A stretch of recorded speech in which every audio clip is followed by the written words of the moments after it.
Assalamualaikum warahmatullahi wabarakatuh. Kumpulan kami akan menerangkan serba sedikit berkaitan dengan tajuk yang diberi, iaitu The Expert Oriented.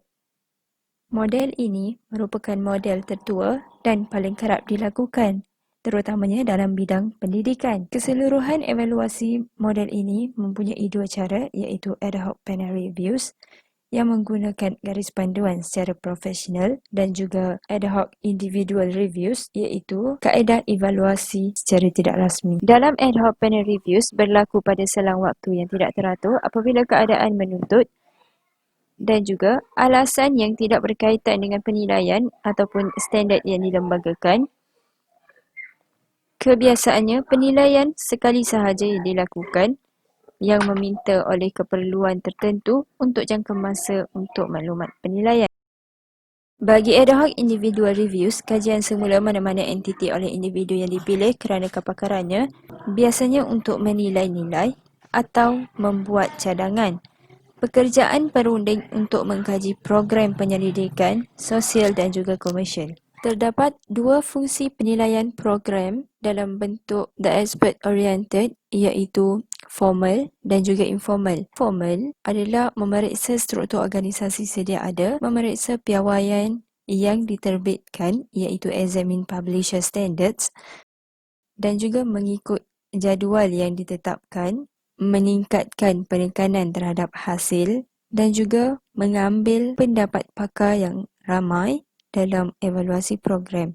Fungsi secara informal digunakan terutamanya pada penilaian yang kurang piawaian yang diterbitkan atau mengikut jadual semakan yang ditetapkan dan juga menggunakan pelbagai semakan seperti artikel, tesis dan sebagainya. Kecemerlangan akademik merupakan matlamat utama setiap pelajar dan ianya merupakan alat pengukur yang menentukan tahap kejayaan seseorang pelajar, dan kecemerlangan dalam bidang akademik dapat menunjukkan sejauh mana penyampaian dan pembelajaran dalam kelas mampu dikuasai oleh pelajar tersebut. Jadi, program kecemerlangan sangat penting kepada mereka kerana merekalah yang bakal menggerakkan segala aspek kehidupan dengan menggunakan ilmu yang ada untuk berbakti kepada negara. Oleh itu, para penilai telah melakukan tinjauan dan melakukan proses evaluasi ke atas program untuk mengaplikasikan program yang ada dalam menangani permasalahan yang wujud serta mencapai objektif program yang dilaksanakan. Slide ini akan menjawab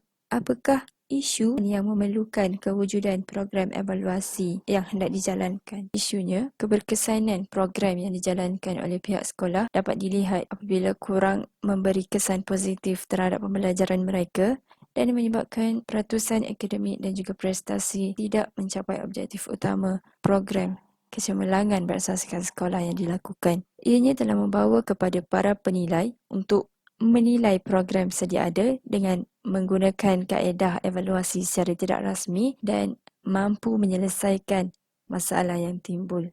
Bagi menjawab persoalan bagaimana klien anda dibantu melalui aplikasi model dalam program evaluasi kumpulan anda. Dalam kumpulan kami melihat dari aspek permasalahan, antaranya dalam aspek masa belajar student, latar belakang pelajar sama ada mengganggu waktu belajar dalam situasi yang tidak cukup ruang untuk fokus di rumah dan sebagainya, dan juga cara belajar dan mengulang kaji pelajaran dari segi peruntukan masa belajar seharian dan bilakah waktu yang sesuai bagi meluang kaji pelajaran. Melalui program kecemerlangan yang dianjurkan oleh pihak sekolah ini, kami turut melihat kekerapan penggunaan perpustakaan. Selain itu, aspek berkaitan guru-guru yang tidak loket markah, mudah dihubungi, boleh menerangkan dengan jelas apa yang diajar, pandai mengajar, dan juga dari aspek lain, guru yang ego, garang, selalu sibuk dan juga suka dihubungi. Seterusnya, kemudahan infrastruktur sekolah dalam menyediakan ruang kelas yang ceria dan selesa kepada pelajar bagi meningkatkan akademik, memenuhi keperluan pelajar, kecekapan penyelenggaraan dipertingkatkan, menambahkan nilai keselesaan dan juga kemudahan.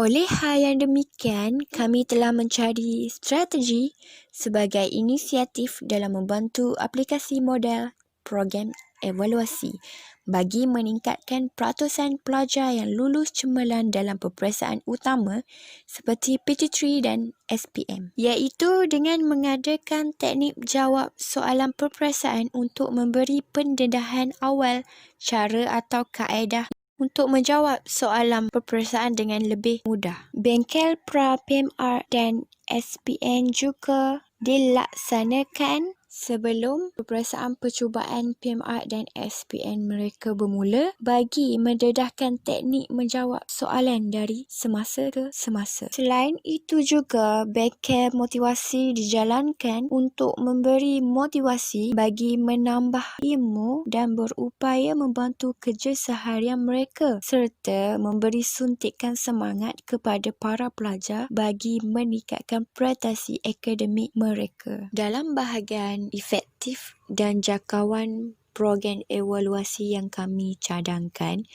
dengan mengambil kira usul dan cadangan daripada pelajar sekolah, keperluan pelajar seperti kemudahan infrastruktur dan apa-apa lagi kemudahan lain dapat diperbaiki dan ditambah baik untuk keselesaan pelajar.